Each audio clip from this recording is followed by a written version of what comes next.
Testing. Good evening, everyone. Good evening, everyone. I'll try it one more time. Good evening, everyone. So Pastor will be here too. We are so glad to have. If you're glad to be alive tonight, clap your hands in the room. Make a little noise. It is our goal. It is our goal to respect your time tonight, have a great time, and get you out on time. But what we need you to do, in order for us to have a great time, as we respect your time, we need you to sit down at this time.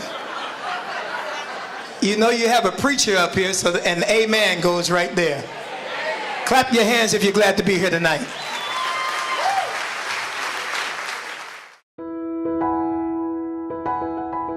One of the things we're most excited about is our explosive growth. We've taken this organization from 3 people to now more than 300 folks employed.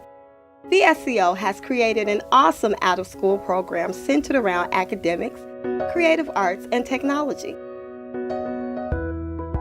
We're the circle, as Pastor Harris says. He wants it to be a 360 circle around these students, resources being available to them. And so we're part of that circle to make sure that they have better outcomes. We are looked at as an advocate, and the student relates to us in a way because we don't come in, we're the giant, but we are champions for change. And so we want them to understand that it is important to be a model citizen, to be one that has dignity, respect, and integrity in all areas that they may carry out in life. One of the reasons why we as black men support BSCO is because we believe that the vision is to build our community. We're able to give our kids the things that they need to be able to be successful adults. It is a huge privilege and pleasure to be a part of an organization who understands that we need to be the change. We need to get into the community. We need to provide the resources that are necessary to have our students succeed. What is really important about the work of Bright Star Community Outreach is that they're leading the effort to build a comprehensive and coordinated violence prevention strategy in the community of Bronzeville. And they're doing that by bringing evidence-based programs into the community, but also by using research to evaluate the programs that already exist in the community to test whether or not those programs really have the impact that we think they have. BSCO continues to work with the community to identify assets and ways to build upon them. Additionally, we are working to enhance our holistic programming designed to address the many needs of the community and partnering with other organizations that serve in ways that we do not.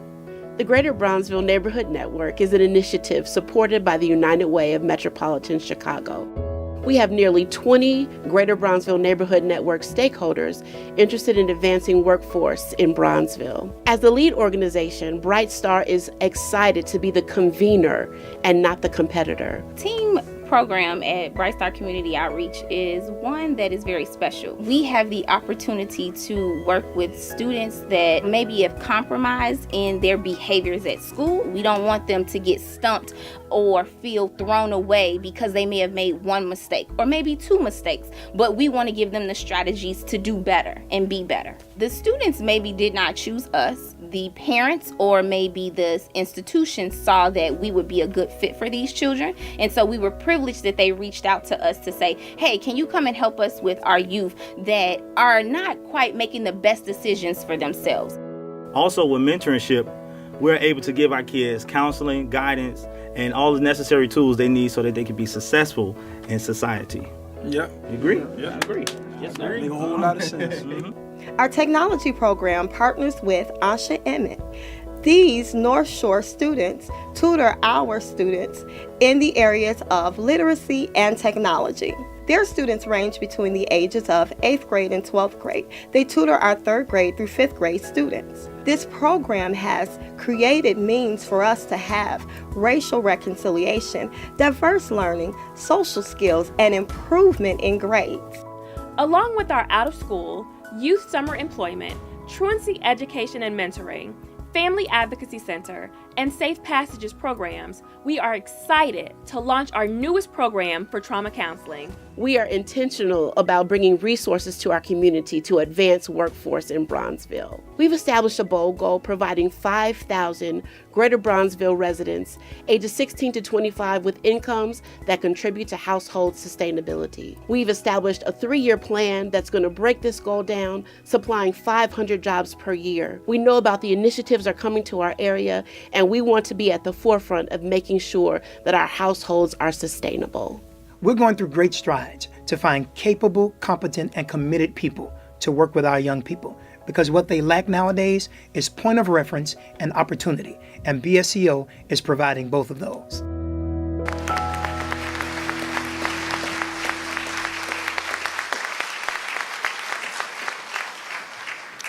Good evening. Good evening. Good evening. I am not Pastor Chris Harris.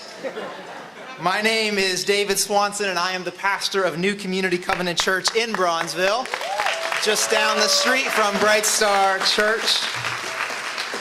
But I have to tell you, it's been one of the privileges of my life to serve over the past few years alongside my friend Chris Harris and his incomparable team as the vision of the Urban Resilience Network has steadily become a reality. This evening is a celebration of the good work that has been done by so many who are in the room tonight. And so it's right that we begin by giving thanks. Many of us here are people of faith.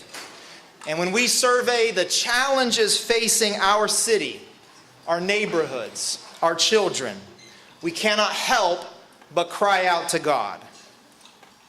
We never know how God will answer our prayers, do we? Amen. Well, tonight, I hope you don't mind if I suggest that in the Urban Resilience Network, God has answered some of our prayers. Yes,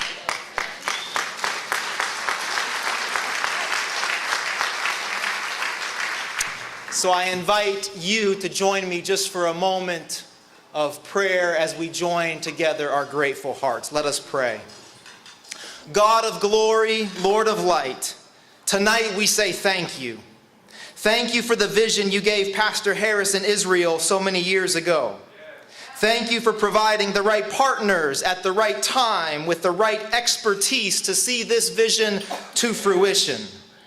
Thank you for the generosity of so many women and men who have been moved by the traumatic circumstances faced by far too many in our city.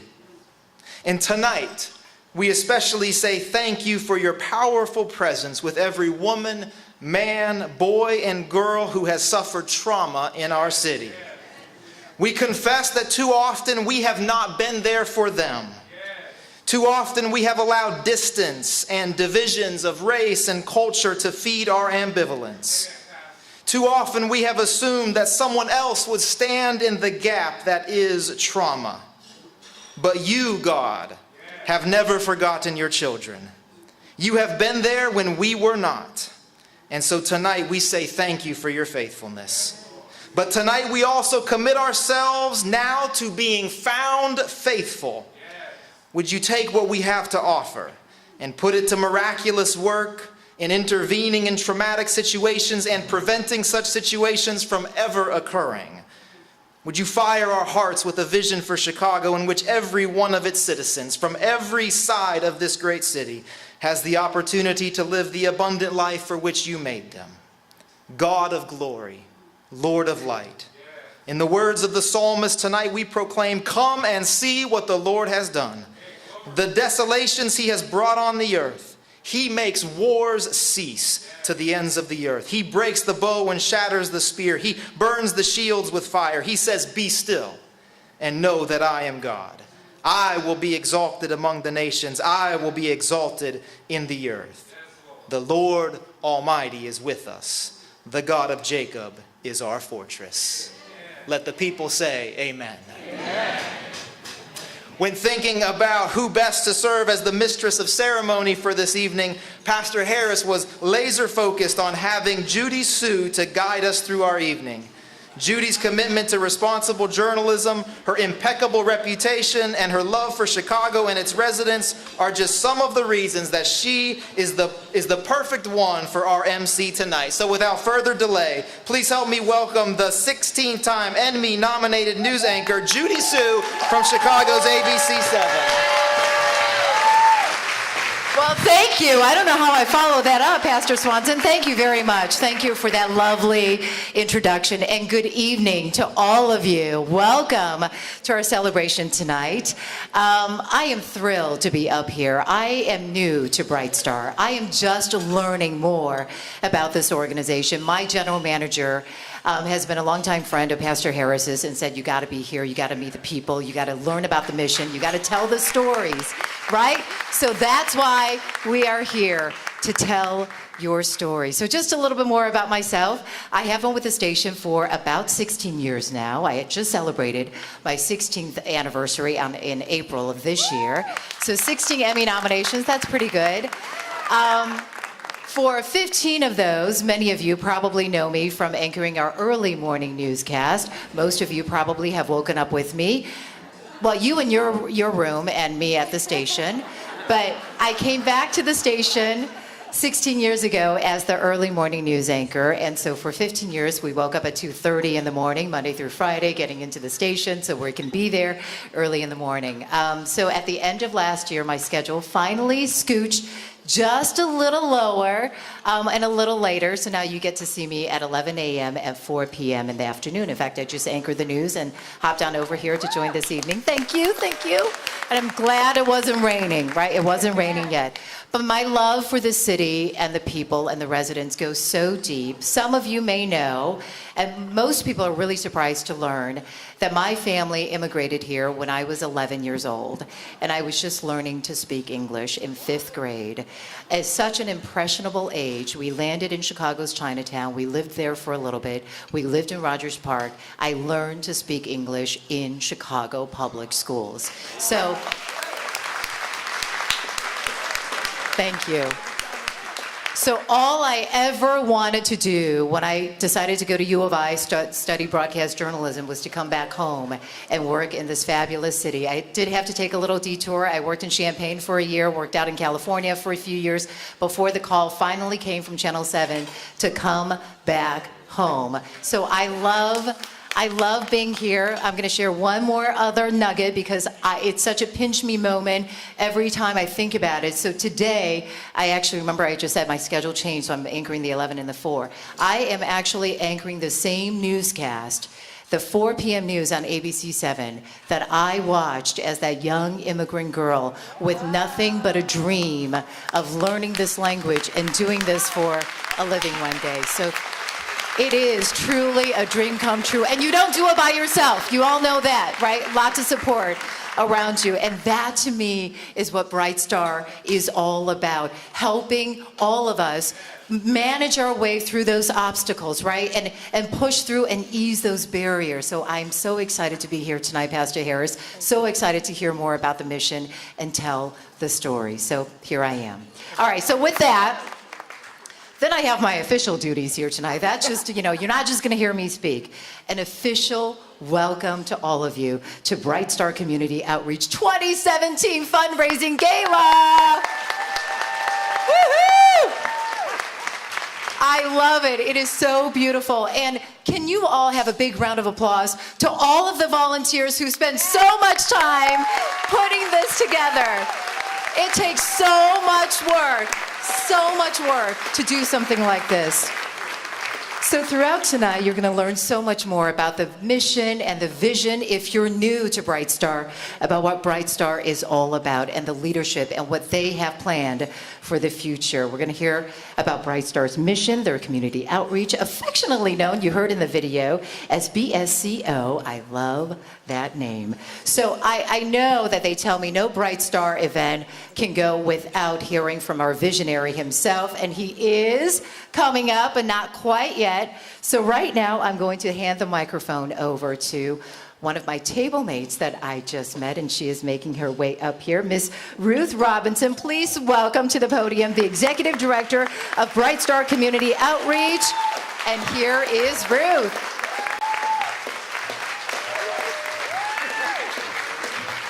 Good evening. As I said, my name is Ruth Robinson, and I have had the pleasure of being the executive director of Bright Star Community Outreach and working with these wonderful people.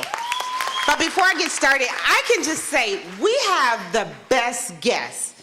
Like, you guys are just beautiful. I was out there on the second floor, mingling, and it's like we have wonderful partners. I am so excited. So, the year was 2008. The mission?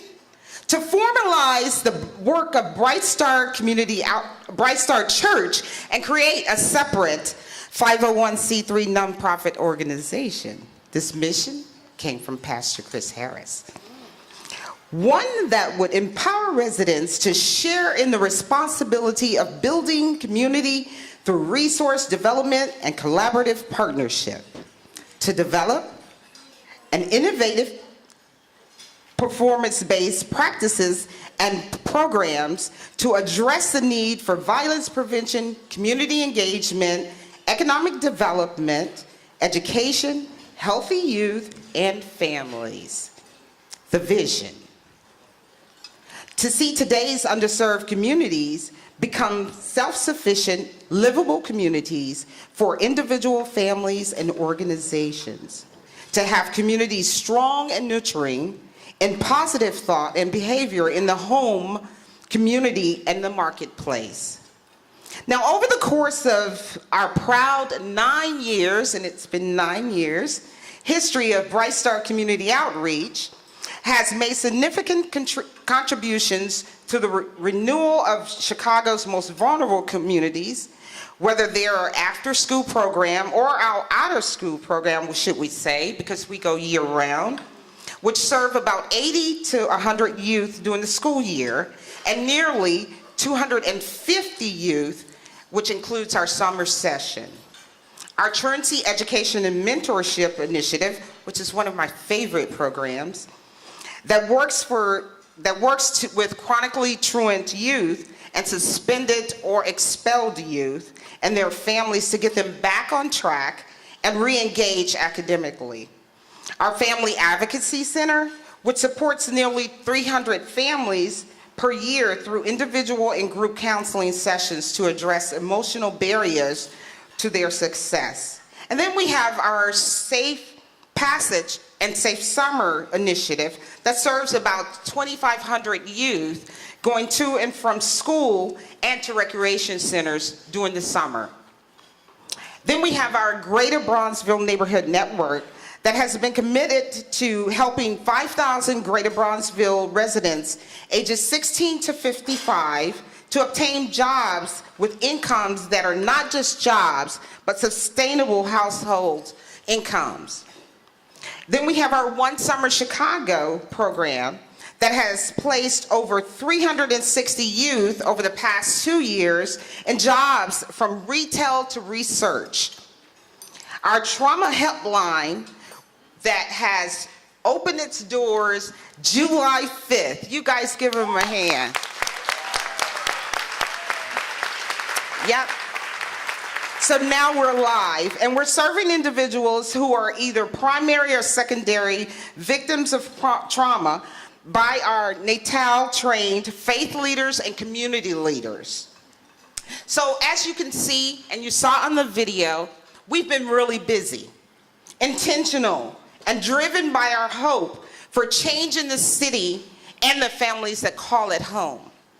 You guys, on behalf of the board of directors, the staff, the Gala committee, and all of our volunteers and our executive leadership of Bright Star Community Outreach, I would like to thank you for your presence here today.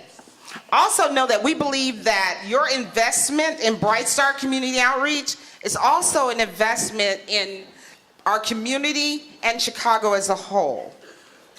So we thank you for helping to make this happen, and we welcome you, and please enjoy yourself. Relax, enjoy yourself, let's have fun. Thank you. Thank you, Rue. Thank you for your leadership, your commitment. Thank you. And speaking of relaxing and having fun, I have the honor and the privilege of introducing our wonderful musicians who are standing off to the side of the stage right now. As you know, we have so many organizations in Chicago that are dedicated and focused on improving the communities in which we live, work, and play. And so now, speaking of play, we're going to bring up our musicians. If you have not heard of the Chicago Sinfonietta, which I'm guessing most of you have, it is phenomenal, and you guys are in for a real treat. But just a little bit more about them. They are a professional orchestra dedicated to modeling and promoting diversity, inclusion, and both racial and cultural equity in the arts through the universal language of symphonic music. Their core values are built around being bold and daring in all aspects of their work. Please take a moment now, ladies and gentlemen, to enjoy the sound of unity. I love saying that. The sound of unity from the Chicago Sinfonietta. Welcome.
Okay, everybody, can we have a big round of applause for our musicians up here on stage? Thank you for entertaining us as we're having our dinner. Thank you so much.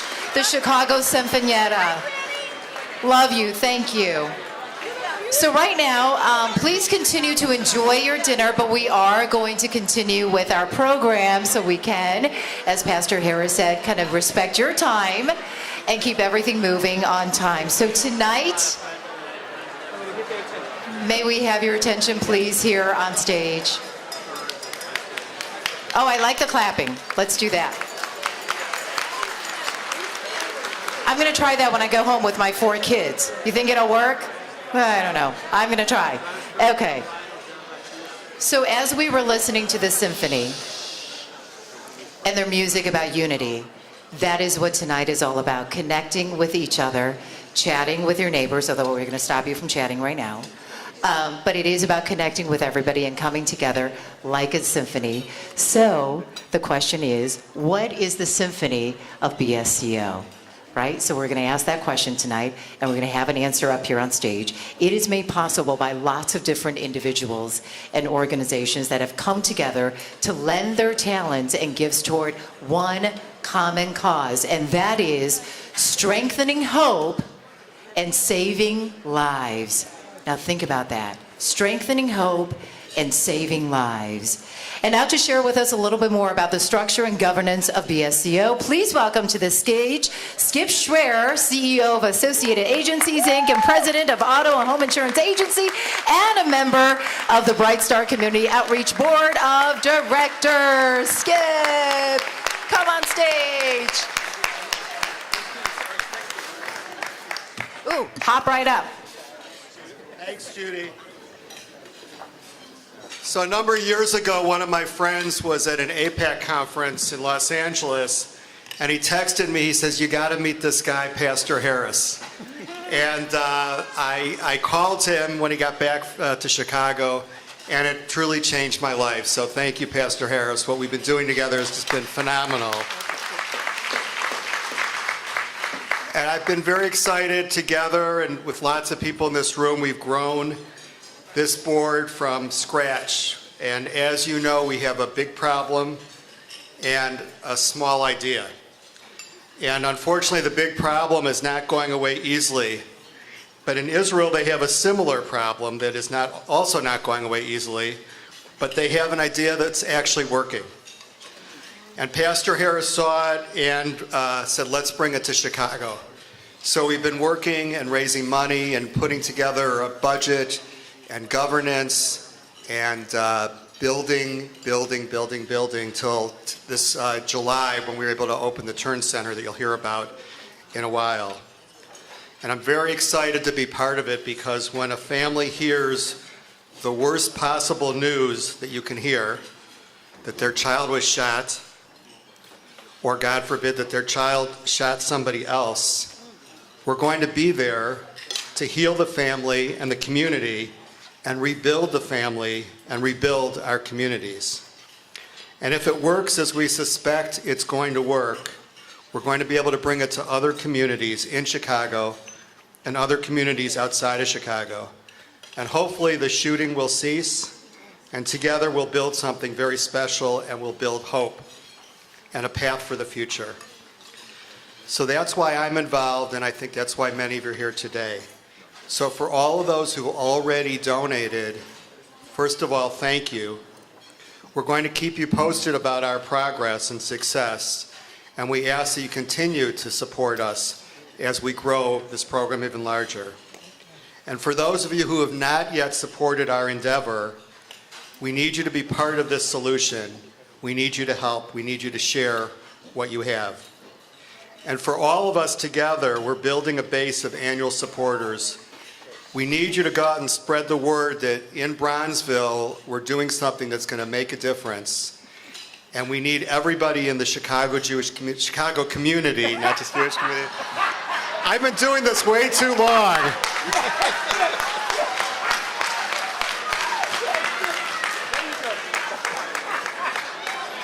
We'll take money from non-Jews also. We want you to help us spread the word that this organization has legs and heart and hope and passion, and we need everybody to be together and help us. So thank you very much. Appreciate it.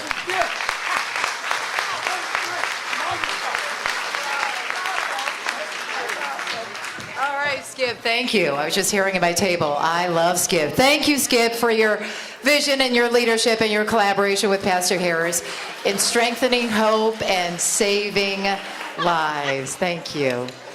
All right, so tonight, you guys, another huge thank you goes to Andrea Zob. Yes. So we're going to bring her up on stage, but I do have to tell you a little bit more about Andrea. She is, of course, the Deputy Mayor and Chief Neighborhood Development Officer for the City of Chicago, and someone who has been on ABC7 many, many times, always willing to come into the studio and answering some tough questions. We appreciate it. Andrea has also dedicated her career to being a force of change. Her professional work so very closely mirrors the vision and mission of Bright Star. So you probably know she served in the U.S. Attorney's Office. She was the first woman and African American to serve as the first assistant in the Cook County State's Attorney's Office. Her fight to keep neighborhoods safe started way before now, helping to take illegal guns off the streets, fighting violent crime and gangs, and she worked to protect victims of domestic violence and sexual abuse. Today, Andrea is a successful businesswoman. She's held executive leadership positions at several Fortune 500 companies, including Sara Lee, Sears Holdings, and Exelon. As president and CEO of the Chicago Urban League, she led the nationally recognized group's focus on expanding economic opportunity in our underserved communities. She was also appointed to the Chicago Board of Education by Mayor Rahm Emanuel and to the Cook County Health and Hospital System Board by Board President Tony Preckwinkle. Andrea currently serves, she is a busy woman, she currently serves on the board of the Urban Partnership Bank. She is a graduate of Harvard College and Law School. And with all of that, Andrea is just as committed to her family. She lives on Chicago's South Side with her husband, Bill. They are the proud parents of Alyssa, Kelsey, and Will, and the proud owners of 3 cats and 3 dogs. Wow! Okay, please help me welcome Andrea Zob, Deputy Mayor and Chief Neighborhood Development Officer for the City of Chicago.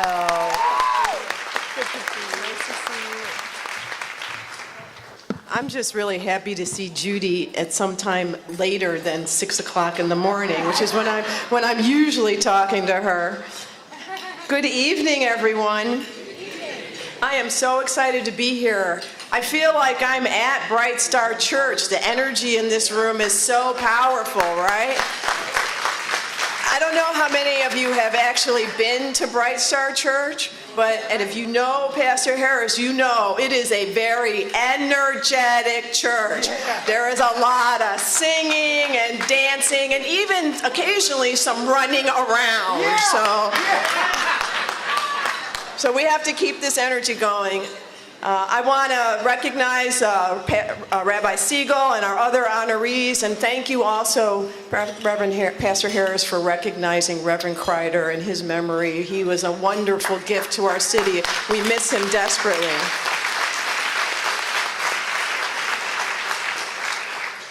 So I've known Pastor Harris for a while now, and we worked together when I was at the Urban League and when I was on the Board of Education, and he is a powerful leader. I also want to thank all of you for being here, for your commitment to this work, to our city, particularly for our young people, because that's what we're fighting for, right? The people who are going to be our future, who deserve the best city we can give to them.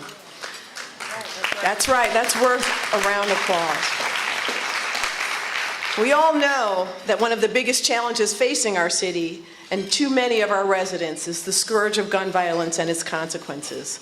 While gun violence is certainly not a new issue in Chicago, it has risen to alarming and disheartening levels. The statistics are grim. The leading cause of death among black males ages 15 to 34 is homicide. African Americans are generally 8 to 9 times more likely to die from homicide. And in Chicago, black neighborhoods on the south and west sides are hardest hit.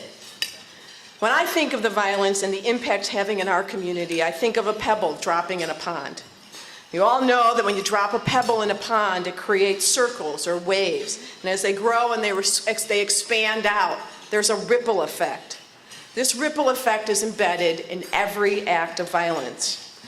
We have seen the seemingly endless stories of tragedy and loss. Mothers, fathers, sisters, brothers, even our most vulnerable, our seniors and our babies, have not been spared. And when we read or hear the stories, we often see one common thing. They all come down to one moment of decision, One moment of a poor choice made, often for the most petty, small, and inconsequential reasons. One small stone sending out ripples of pain and fear. Whether we have been touched directly by violence or not, we all in the African American community know someone who has. And we know that the ripple effect is taking a devastating toll on our community. In many Chicago public schools on the South and West Sides, it is routine for there to be a unanimous positive response to the question, have you been shot or do you know someone who has been shot? This is an issue we have to address, a tide we have to turn. We know this up here in our heads, but we get discouraged, unsure of what actions to take, especially when we open the newspaper or hear the news. But let's remember a few things. We did not get here overnight. The problem of gun violence has been growing over time. And let's be honest, we created the fertile ground in which this plague of violence has thrived. We tolerated substandard schools in our most challenged neighborhoods. We supported criminal justice and school discipline policies like zero tolerance that built and then filled the school-to-prison pipeline. And we have allowed economic opportunity to flow out of and not into the south and west sides of our city. And like weeds, I know it's summer, I know how many of you are gardeners. I'm a gardener, and I go out, you pull the weeds, you're like, look, it's great. You come back like 3 days later, they're all back. You're like, oh. And like those weeds that seem impossible to remove, our fertile ground that in which we are perpetuating this violence is in many ways self-perpetuating. Lack of an education leads to low job skills and job opportunities, which increases potential engagement in the criminal justice system.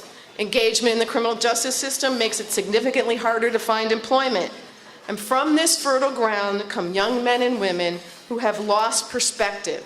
They have the ultimate in bad attitudes. The men and women who engage in gun violence do not value their lives. They do not value the lives of others. They see no future for themselves. They do not expect to live through their 20s. They have no hope. My former HR director at the Chicago Urban League had a saying. She said, someone spoke lack into their lives.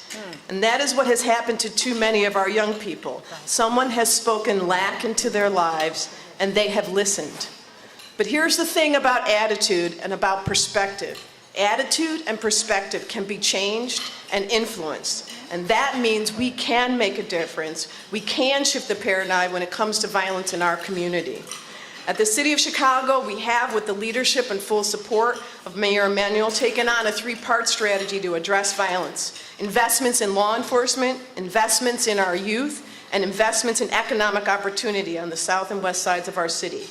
Investments in police include adding 1,000 new police officers over 2 years, increasing the ranks of detectives, sergeants, and lieutenants, providing body cameras to all our officers, and equally, if not more importantly, revamping and improving the training that officers have, including our use of force policy. We've also added new technical tools, like our strategic decision support centers that are in the 6 most violent police districts. They are using real-time data to improve police effectiveness. But we know we cannot police our way out of this problem. And so we are investing in our young people. 30,000 summer jobs, like the 360 that Bright Star placed young people into summer job programs. We've tripled the amount of spending that we spend on our youths in the last 6 years. We also have a commitment to mentoring. This September, when school opens, more than 4,000 8th, 9th, and 10th graders in more than 40 schools in our most violence-prone neighborhoods will have a mentor. Not just for this year. This is the beginning of a 3-year, $36 million public-private partnership for mentoring programs across the city. Children with mentors are less likely to get in trouble, more likely to graduate high school, and more likely to look to the future with a sense of confidence and purpose. Our children cannot be what they cannot see. We are also investing in economic growth in our neighborhoods with public infrastructure investments like the new Red Line station on 95th Street, or renovations at 55th and on the Green Line at 55th and Garfield, or 63rd and Cottage Grove. Or like the new library and Whitney M. Young Library in Chatham. We're also bringing new businesses into the south and west sides, like the Inglewood Square development where we have the Whole Foods, or the new Jewel coming to 61st and Cottage Grove. We've also invested in help like the renovation of the Rosenwald, which is personally important to me because it's right down the street in Bronzeville from the Urban League. Yeah. It was a blight, and now it's a beautiful building that has housing and will have retail on the first floor. We've also given over the course of the summer over $8 million to 70 businesses on the south and west sides through our Neighborhood Opportunity Fund and Retail Fry Zone. The city is working with partners across our city to make the investments, to drop many, many more positive pebbles in the water that will work to turn this tide of gun violence around. But even as we do this work, we know that the ripples in the water caused by the violence have their own impact that must be addressed. We know that the trauma suffered by those who are victims of violence, witnesses to violence, and responders to violence has its own terrible impact that must be addressed. And that is why we are here tonight. We are here tonight because of a visionary leader who saw the impact of those ripples from the violence were having on the people in his community, and he said, I have to do something about it. And when he said that, he started to look to figure out what he could do. He found inspiration, not here in Chicago, but across the ocean, in the place where he didn't know he was going to look, Israel. Now here's the thing that's so important about what this visionary leader did. In a time when people are trying to divide us, to tell us that those who are not like us from our country are different, they think different, they look different, we have to be afraid of them. This visionary leader understood one thing. We are all human. We have so much more in common. There is so much more that brings us together than what separates us. So I want to tell you a story. Idel Lazan was an Israeli drinking at a bar on New Year's Eve 2016 in Tel Aviv when a shooter opened fire with a submachine gun. 2 people were killed in the attack, but he survived, although he suffered multiple gunshot wounds and had to undergo multiple surgery. He was born on opposite sides of the world from us. He speaks a different language. He has a different life experience. But like many Chicagoans, he experienced trauma that left him with the invisible injury of post-traumatic stress disorder. What do we know? Violence, gun violence, whether it's in Israel or it's in Bronzeville, is violence. Trauma is trauma. Ido went to Natal, a treatment center that I had the privilege of visiting when I had the joyful experience of spending time in Israel earlier this year. Now Ido, having gone through the program at Natal, runs a gym, and he has professionals to turn to for his help. And Pastor Harris, when he went to Natal, saw the unique approach that they have to healing. And he's brought that here. He understood that if a country ravaged by war and terror can do it, we can do it here in Chicago. And that's what makes the Urban Resilience Network model different. It's a holistic approach, it engages the entire community, and it works. So to reverse this tide of violence, we need to provide hope instead of desperation, and caring adults instead of gang affiliation. And we have to do this together. We need resources, volunteers, and community leaders who are willing to make the sacrifices that are necessary. What gives me confidence and optimism tonight as I look around this room is that Bright Star has tapped into the right people. You're here. You're going to open up your hearts and your wallets to support this tremendous effort. And I know that we can come together to solve this issue. We cannot do it alone. We have to work together. Together, we can create a Chicago with equal opportunity. Together, we can replace the ripples of despair with ripples of hope. Scripture instructs us, let us love not with words or speech, but with actions and in truth. This is what I see tonight, actions and truth. And the truth is that Chicago is not just a city of big shoulders. We are a city of big hearts that is unafraid to tackle big challenges. And together, we will turn those ripples of despair into ripples of hope, ripples of opportunity, ripples of peace. Thank you very much.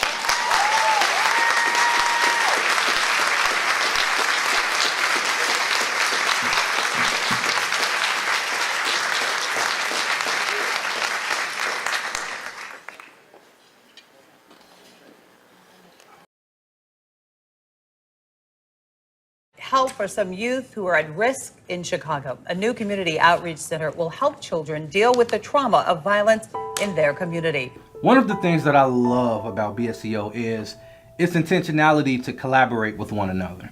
Along with our partners from Northwestern Medicine and University, along with University of Chicago Medicine, School of Social Service Administration, including the Crime Lab, so many partners, we've built this huge ecosystem that really expands support across the entire community. We've heard from the voices and have partnership from a variety of stakeholders in the community, in the education sector, the mental health sector, social science and research sectors. They've had lots of other trainings that I and now Elaine Smith, our new clinical care coordinator, has been doing, and it's been really exciting seeing them continue to grow. We've worked on how to work with risk and domestic violence and substance abuse, and they've done lots more simulations for those being on the helpline. And those who are going to be ambassadors, they've been trained in the different presentations that they're going to be doing, and it's really exciting starting to see all this come through. As a Turn Center ambassador, who knew after the 5-week grueling training that we went through that my family would need healing? My son was recently shot on the streets of Chicago 5 times. Now the healer needs healing. I've survived the death of my son. He got murdered in April of 2013. I was devastated. When I walked in that backyard and I saw them putting that sheet on my baby, I was in shock, so much so to the tears wouldn't flow, the anger didn't come. It was just shock. And I didn't know at the time that I was in shock. I didn't know how to grieve because I had never felt that kind of pain. I was able to call them at 2, 3 in the morning and they would answer my phone calls. I mean, I had never had no support like that. If I can get through this from where I was at, anybody can get through this. I'm excited about being a part of Bright Star Community Outreach's Turn Center. Just the other day, this past Saturday, I experienced my own trauma at my own front door. When an 18-year-old man was shot after an eyewitness says 2 men emerged from this alley, a bystander, a man nearing his 60s, was caught in the crossfire, and the city's plague of gun violence literally fell at Jermaine Parish's front steps. What's it like seeing something like that? Horrible. Tragic. To be kids and to see someone dying or to be dead, it really just, I can't even explain the hurt. My daughter expressed through 10 that I could have been shot. And my children are all outside screaming, hollering, running, trying to get away because all they hear is shots fired. If it wasn't for this training or this opportunity, I wouldn't know what I would have said to my twin daughters. That's 10, that's crying and screaming out and thinking that this could have been them. Or my 17-year-old son that's just sitting, leaning outside on the car. I've heard on more than one occasion, hurting people tends to hurt people. But if you come get some counseling or whatever support that you need at the Turn Center, that hurting that you feel is going to become joy. And when you speak, you're going to speak the joy that you feel and not the pain that you felt. I'm a trauma survivor. I will not classify myself as a victim because I don't feel like I'm a victim. Let me tell you, Chicago needs this Turn Center. The piece that's most exciting for me as the clinical psychologist on the team is seeing how Bright Star as a whole can really come together and do all of the services. It's not just the helpline. We can get people in at the helpline. We can bring them in the door through the ambassadors going out into the community and helping them to realize that what they've experienced actually is trauma.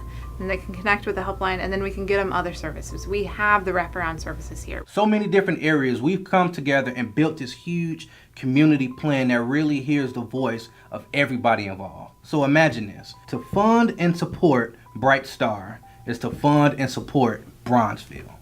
that's very huge. And we're very excited about having that kind of collaboration that has that kind of impact. That's one of the many strengths of Bright Star. At the Urban Resilience Network, BSCO is strengthening hope and saving lives. Please visit brightstarcommunityoutreach.com for more information. And that is Bright Star's Turn model. Like Andrea said, our kids cannot be what they cannot see. So true. So now we've heard the what of BSCO's Turn model. Now we're going to learn the why, which is so important at the core of what we do. I'd like now to introduce all of you to Mr. Jelani Billingsley, a current participant in the One Summer Chicago program through Bright Star Community Outreach. Please give a warm welcome to Jelani. Microphone is yours. Thank you, Judy. How's everyone doing this evening? Yeah, thank you. I'm a little bit nervous, so just bear with me. Thank you. I want to first give thanks and honor to God who's the head of my life. I am Jelani Billingsley. I'm honored to be with you guys this evening. I'm a proud employee at the Daly Center in downtown Chicago through the One Summer Chicago program through Bright Star Community Outreach. I work on the 12th floor, and I'm enjoying my experience of sorting files for the courtrooms. I learned about this opportunity through my mother and decided to apply for the program. Some may know the One Summer Chicago program is a way to connect youth ages through the age of 14 through 24 through different employment opportunities during the summer. I want to take a few minutes to tell you a little bit about myself so that you'll understand how thankful I am for this opportunity. I'm a product of the southeast side of Chicago and a graduate of Gage Park High School and a father of 5, 2 boys and 3 girls. Growing up, I didn't have my father around. It wasn't because he was a deadbeat dad. Unfortunately, at the age of 10, my father was murdered in front of me. This was tough, not only losing him in that way, but also not having him around. As many young people are, I was surrounded by influences, both positive and negative, in my neighborhood. Regardless of the hard work and words of wisdom given by my mother, the environment and my circle of friends didn't necessarily foster success. I continued my education for a little bit after high school, but I quickly realized that school is not for everyone. And while that is the case, it is also important to have a plan B, and unfortunately, I did not have one. I was headed down the wrong path. A few months ago, I had a very strong wake-up call. I was hanging out in my neighborhood with my cousin. She was waiting for a ride, and her ride did not arrive on time. So I decided to walk to the store. I was walking to the store on my phone, and I passed a group of young kids, a little younger than me. I saw them, but I really didn't pay attention. The next thing I knew, one of the kids were behind me, asking me to give it. He said, "Give it to me." As I turned to question what he was talking about, he shot me. Thankfully, the bullet went through my leg without breaking any bones or causing any major damage.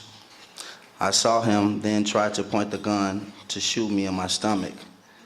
I was trying to wrestle the gun away, seeing the blood, but not feeling the pain because of my adrenaline. 2 more gunshots went off. Thankfully, both of the bullets hit my belt buckle. I felt the impact, but I didn't get hit. At this point, I realized that he was not going to stop, so I just threw my phone down and literally ran for my life.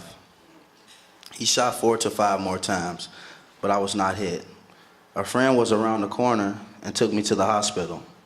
My injuries only required a few weeks of crutches and physical therapy. But what I gained was a new focus on my life and the things that were important. Bright Star Community Outreach has given me this chance to shine. My passion is singing. I know that this is a gift that God has given me, and my desire is to one day perform. And while I know that one day I will see my dream, I realize that I have to do something in the meantime to sustain myself in an honorable way. After all, I'm a father and a role model to my children. I want to work and provide for them and have the ability to also support my mother and brother if they need it. Thank you. I appreciate it. My lack of a plan was evident when I completed my One Summer Chicago application. There was a section that asked for interest, and I left it blank. I would find out later that the members of Bright Star Community Outreach used my information and lacked, therefore, to make my placement. They saw that I was at the end of the program eligibility in terms of my age, and since I didn't indicate interest, they decided to put me at Dorothy's Brown office because they thought that perhaps there might be an opportunity to not only get work experience, but it may help open doors for my future. They could have not made a better placement. At the age of 24, I'm now working my first real job. I'm enjoying I am enjoying what I'm doing, and this is a great start to being the provider for my family that I desire to be and that they deserve. The staff of BSCO has been supportive of me from the beginning, and even giving me this opportunity lets me know that I am important to them, and not just one in the many that they serve, but I am Jelani Billingsley, and they know who I am. I know that. I'm sorry. Thank you. Thank you all. I know that this is just the beginning of my successful future, and that while this is not my music career that I ultimately want, this is a step in the right direction. And I am making positive steps and accumulating resources that will help me fund my music career.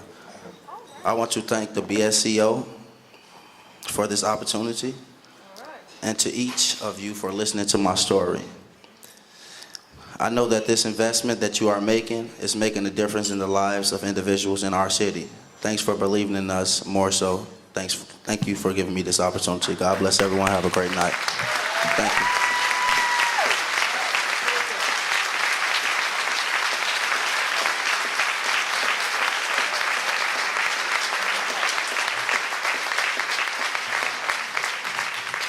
I need you all to do better than that. When they're in gangs, when they're killing people, they're on the TV for negative stuff.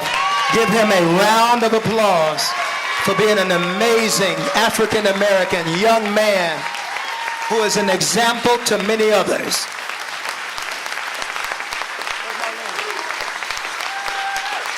Marlene.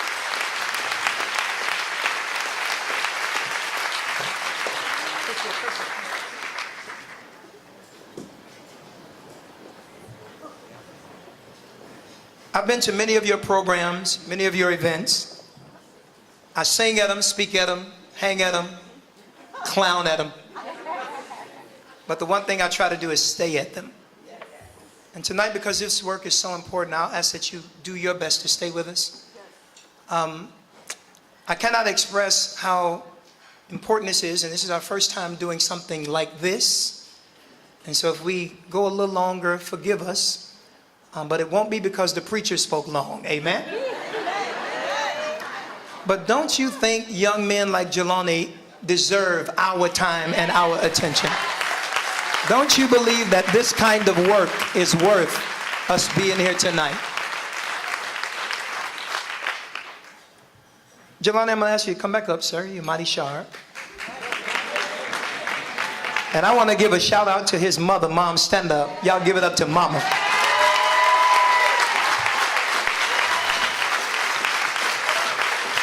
Marlene, would you come up quickly? This is something that Jelani and Mom does not know, and neither does the staff.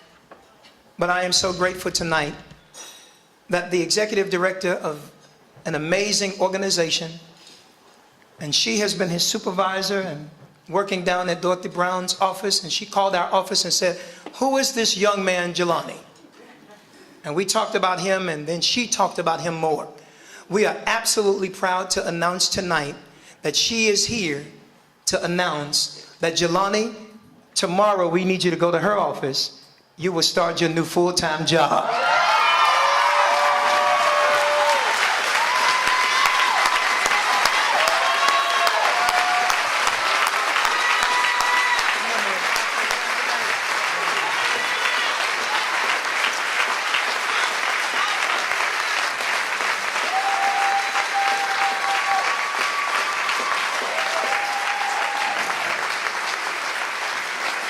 Clap your hands much better than that. Come on, give it up.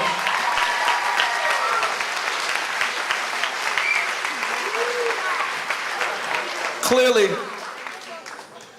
let me tell you why I take this personal.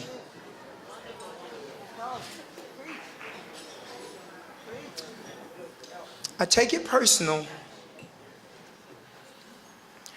because if it were not for my pastor, Dr. Stovall, and Bright Star Church that I was born and raised in,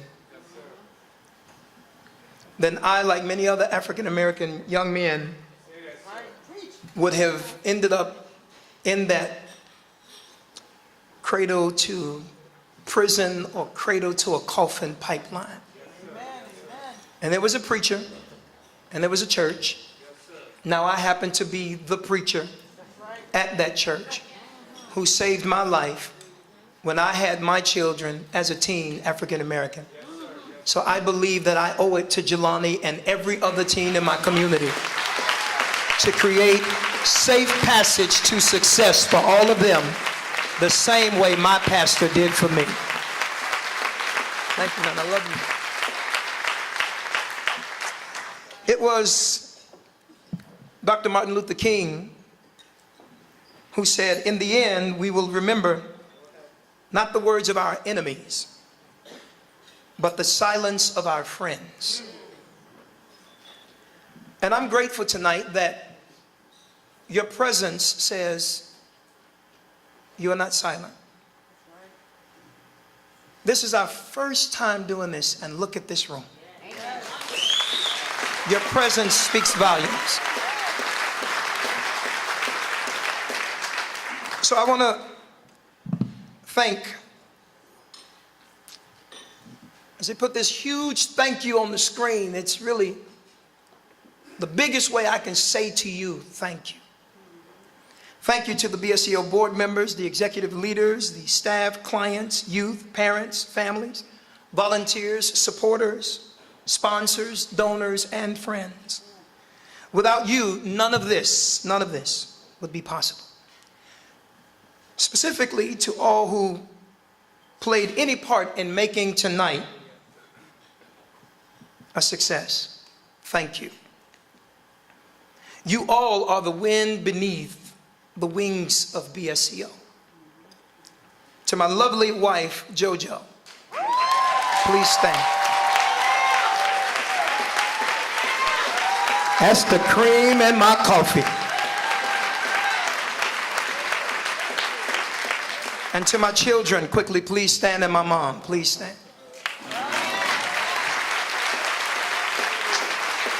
Very quickly, I want to say thank you for lending me to this work, because my time doing this takes time away from you. And I want to say thank you. To the Bright Star Church, this work is literally built on the foundation of your existence. So thank you for helping me to do ministry outside the four walls of our church and to show our community compassion beyond our borders. To my good friends, Keith Shapiro, Greenberg Trarick. Keith said, Pastor Harris, my way to help you fight violence is I'm going to have Greenberg Trarick to do all of your legal work pro bono. Thank you. I love you, and I appreciate you. To my friend all the way from New York, and she is the person who helped me to bring this vision to fruition. We've been working together now for close to 5 years. Maya Anderman Tadmore, would you stand? Thank you from Natal. If it was not for her, we wouldn't even be able to pull this together. So thank you and Natal, all of our friends both in America and in Israel. I want to just say this very briefly. My pastor, Pastor Tyrone Crider,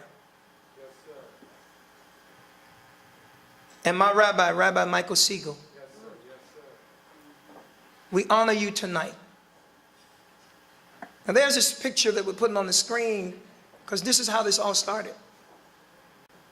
When my pastor, Pastor Tyrone Crider, who is no longer with us, who we honor tonight. And I would ask that we all have a moment of silence in his memory.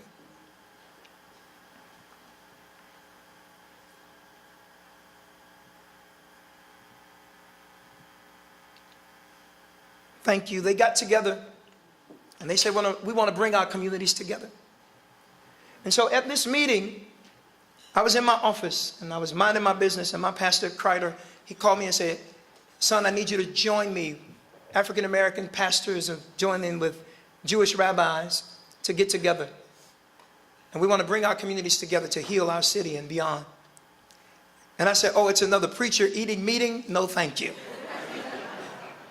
I said, because they get together and have great platitudes and do nothing. Yes, sir. Yes, sir. So I don't want to eat and meet. I want to do work. Because we shouldn't just be in the business of saving souls. Yes, sir. Yes, sir. Clap if you agree. We should be in the business of saving lives. Even if they're not members of our church. So if we can get more preachers to come out of the pulpit and go into the hood, then things will be all good. And an amen fits right there. He said to me, I need you to come. And I said, I'm busy. I don't want to go. He said, no, son, I need you to go. 5 are coming together with 5, and we need to get together. I said, have a great time. He said, listen, I really need you to come. One of the fellas dropped out and didn't show up, so I need you to show up. I said, Rev, I said, I'm not coming. I'm not interested. So then my pastor, who is no longer with us, he said, look, boy, you better be at Anshe Emmett Synagogue in 15 minutes, and hung up the phone. In 13 minutes, I was meeting Rabbi Michael Siegel.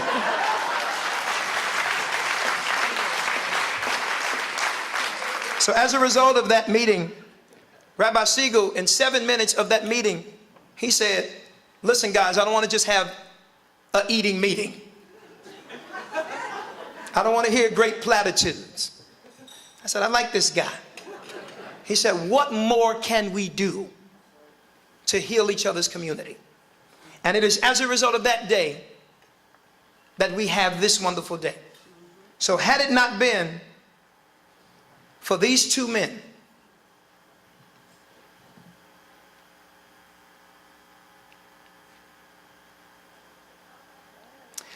because if my pastor was here,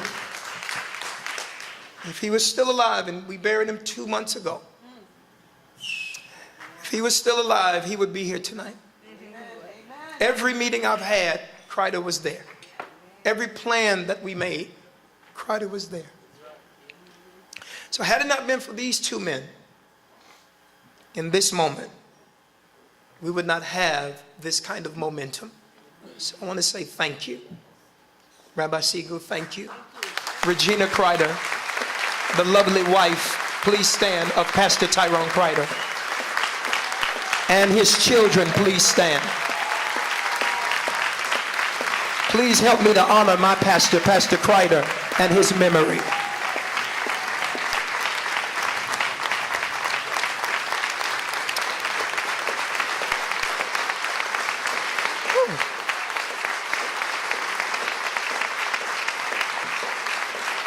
Have your seats quickly. I want to say this, Rabbi Siegel. Not only has he introduced me to so many people, had me to go to many synagogues, and not only has he built relationship, but even most recently, Rabbi Siegel and Bob Wiseman. Bob, where are you? Raise your hand. Where's Bob? Bob, raise your hand. Thank you. These guys got together, and in the last 3 weeks, more than 65 laptops were donated to our work through Honigman Law Firm. Thank you. Thank you. And we got a little work to do, and I'm going to bring our honorees up on the back end, but I just wanted to take this moment to tell them thank you. And there's work for you to do, every one of you. And I know, Rabbi Siegel, recently you were put on a blacklist. I heard about it. But tonight I honor you and thank you for putting blacks on your list. That's my brother from another mother. You and Janet, we love you. This man has worked to make sure the African American community is safe, and you are my man, 50 grand. So do me a favor, act like you're at my church, grab your neighbor by the hand, make sure it's somebody better looking than you are. I see 3 of y'all won't touch anybody. I know what's going on. The sexiest thing at your table, I understand. But if you're at my church, you got to talk back to me, and I want you to talk to your neighbor. Hold that hand real tight and look at that neighbor and say, neighbor. Neighbor. Come on, you got to say it with your preaching voice. Say, neighbor. Neighbor. Say nothing until you do something about Chicago violence and trauma. If you agree, make some noise up in here, everybody.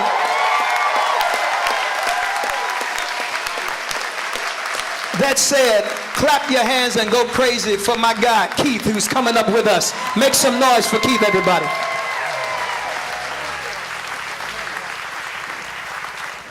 Well, that is absolutely impossible to follow. But my name is Keith Jones. We're with Sarah Jones Auctioneers. Here's the best part. First of all, is this organization amazing or what?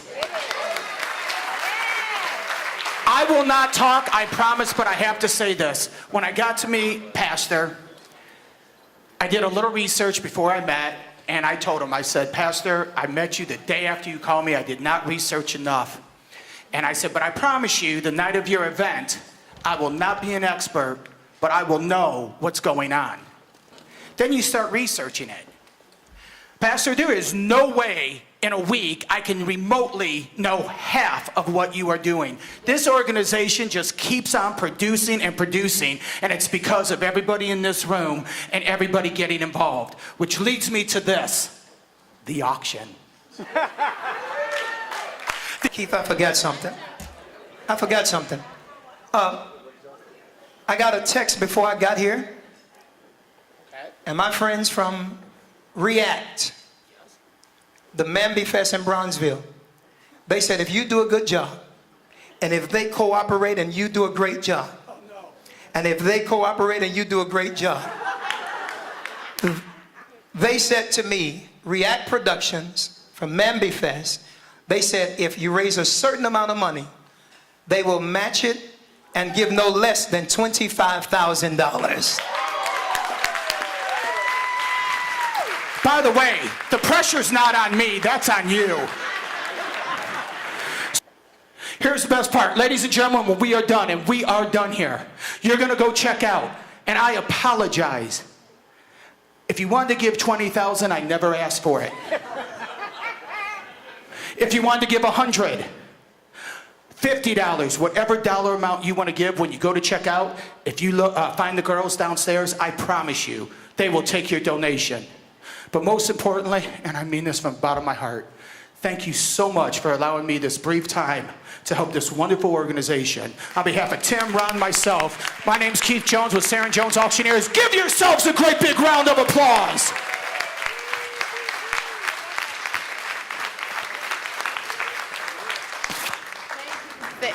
Thank you, Keith. Oh my gosh, yes, it's not easy being up here. Another round of applause for Auctioneer, please.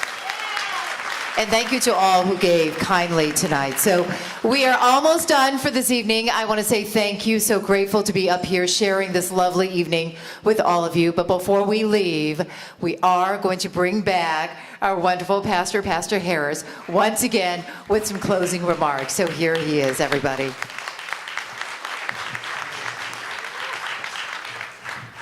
On top of all of your giving tonight, you have given, now you have raised an additional $45,000. You got to do much better than that. Pretty amazing.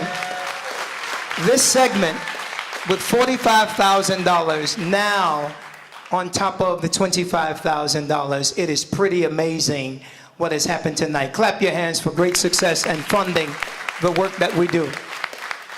I'm going to ask our honorees to come up. Tamika Rutledge, thank you so much for being an amazing, resilient woman. Would you clap your hands as we give our very first Resilience Award to this not trauma victim, but trauma survivor. Clap your hands for Tamika Rutledge.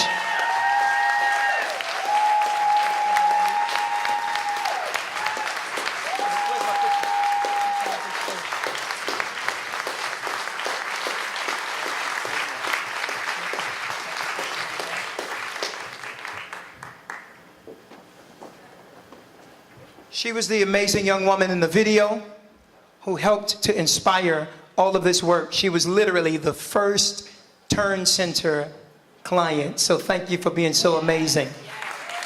Next to receive the award for her husband, I want you all to clap your hands for Regina Kreider and the children on behalf of Pastor Tyrone Kreider. Come on, make some noise for them as they come up. He is not with us in body, but he is with us in spirit. And they are with us. Come on, clap your hands as we give this award in honor of Pastor Tyrone Kreider.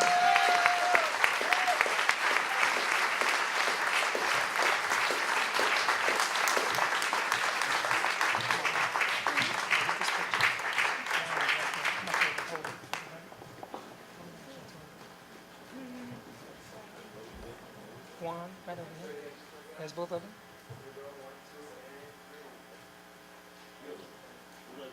Keep looking. You got it.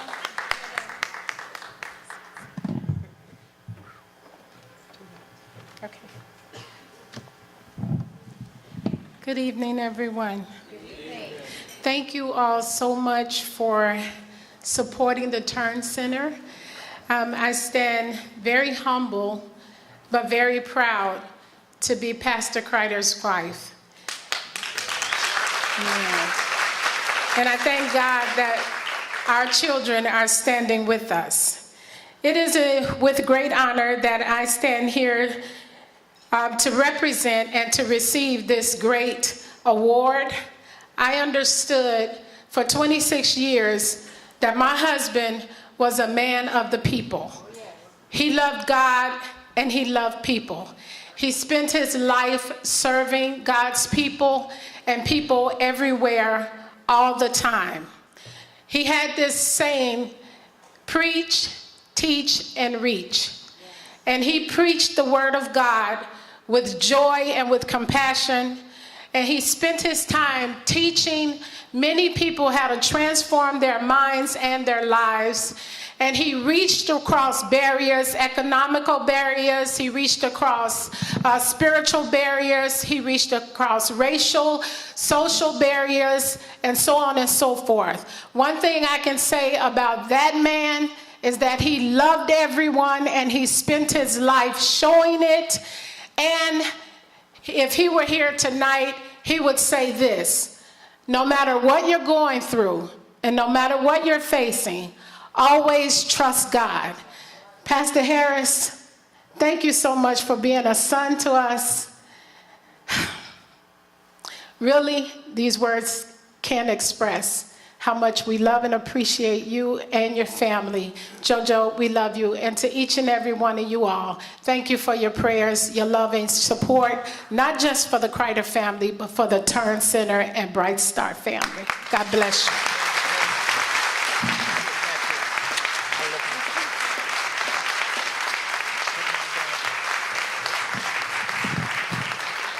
And our final award and our final words comes from this amazing, amazing friend, husband, father, and leader. Would you please give a great ovation to my friend, Rabbi Michael Siegel.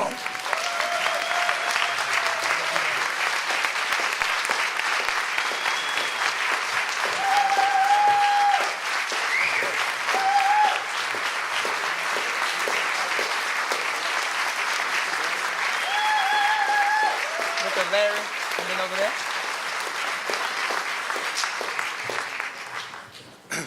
Thank you so very much. Our rabbis have a saying that if you save a single life, it's as if you saved the whole world. And Jelani, listening to you tonight, I think all of us had the opportunity to see a living manifestation of the power of those words. How inspiring you are. I also want to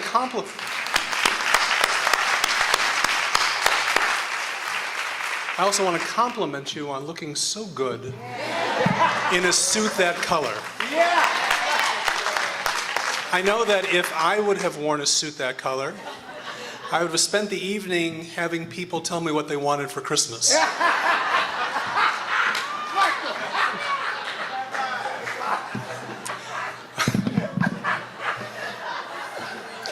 I want to acknowledge Andrea Zopp, who does so much important work on behalf of our city.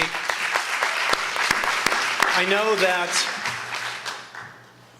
the work and the support that the mayor and the mayor's office has given us has meant the world to us. Tonight, as we have heard so eloquently spoken, we remember Pastor Tyrone Kreider and celebrate his memory. Small in stature, but a giant of a man. It was Pastor Kreider's vision, his passion and compassion, his smile, his spirit, his strength of character that created the spark, that fanned the flame of this holy fire that we are celebrating tonight. Pastor Kreider is missed, but as this evening makes so crystal clear, his legacy lives on. As we say in the Jewish tradition, Tehei nafsho surah b'tzurah chaim. May Pastor Tyrone Kreider's soul be bound up in the bond of eternal life, and to that we can all say, Amen. I share this award with all of the members of our remarkable board, with Northwestern Hospital and the University of Chicago Hospital, who have been instrumental in making a dream into a reality. Thank you, Dean Harrison and Kenneth Polanski, for your leadership this evening. They deserve a round of applause.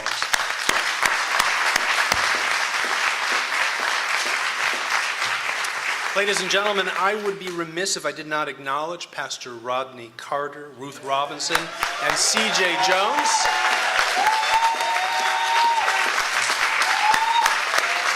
Who work tirelessly behind the scenes and do much of the day-to-day work of the Turn Center. I want to acknowledge all of the special people of Natal, and Maya, you are representing all of them. Their holy work and their innovative spirit presents the compassionate face of the people of Israel in a powerful, life-changing way. We thank you for all the work that you do, for the lives that you change, and the light that you bring to very dark places.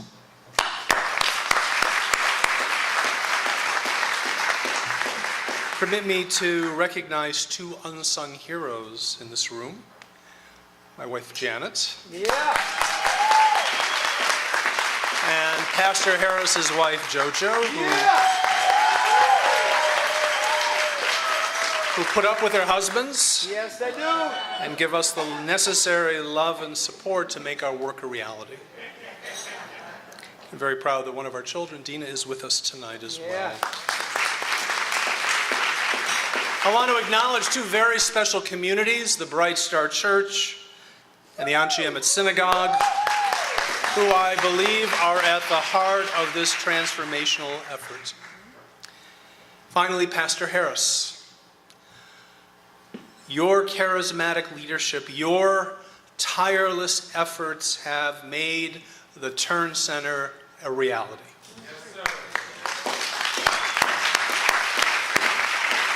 Without Pastor Harris's leadership, none of this would have been possible. Please join me in standing up and offering our thanks to Pastor Chris Harris.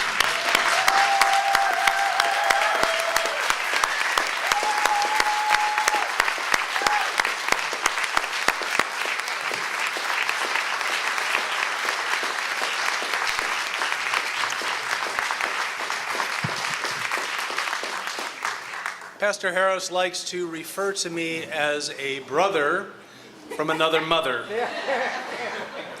which is a title that not only makes me smile, but fills me with pride.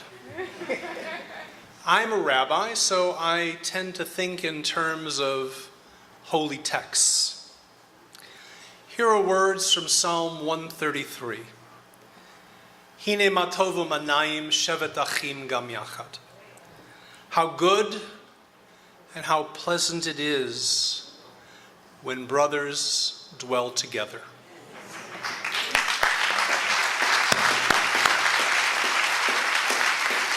The key word of this verse is achim, brothers. The psalmist doesn't write about friends sitting together, citizens sitting together, people dwelling together, but when brothers dwell together, that is something special. Siblings share a bond of family. Brothers and sisters, a common destiny. And there is a shared responsibility that exists between family members that makes all the difference. Our relationship is a journey that has taken us from strangers to acquaintances to friends to brothers. An ach, or a brother in Hebrew, is the person who strains to see the world from your perspective. An ach, a brother, is the one who chooses to feel your pain, to experience your fears, to celebrate your joys. I have found a brother in the truest sense of the word in Pastor Chris Harris. And it is a relationship that has been transformative. We don't always agree, but we always strive to hear one another. Chris has given me the view of the world from his community's perspective, and I have done my best to help him understand the perception of the Jewish community both here in America and from the land of Israel. As a result, I feel that I have grown a tremendous amount. As a result, Pastor Harris is invited to more Jewish events than any 3 rabbis combined.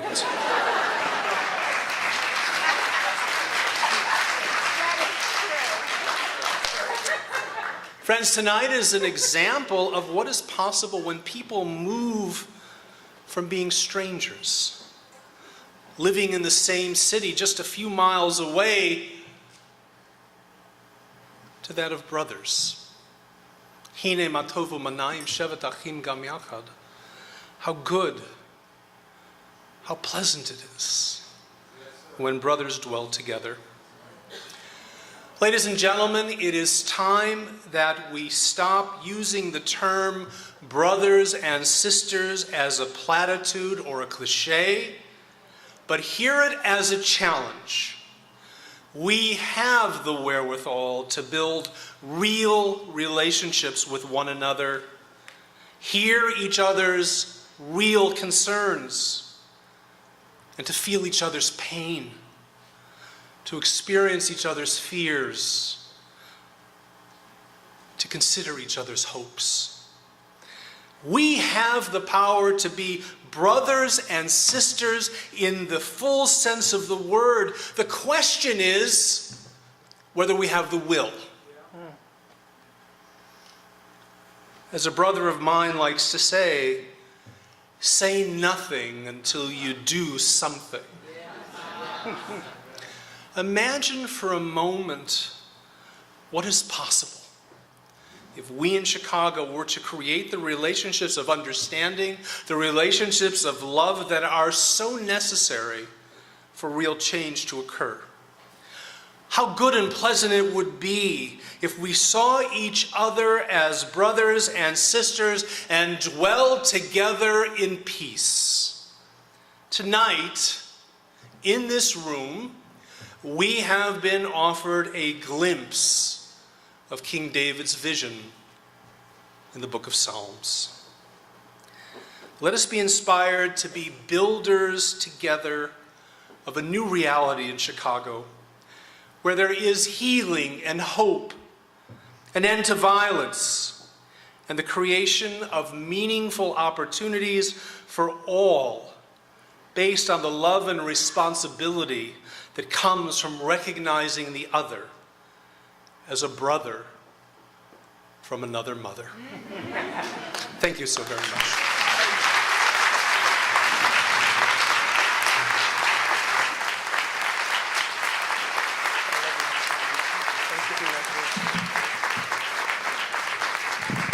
As we go home, here's some good news for you. We received word today, and it is official, that the United Way, Northwestern University of Chicago, who has given the seed money to this work, today we received the official announcement that Northwestern and the University of Chicago is re-upping their donations for the next 3 years. Come on, we ought to go crazy.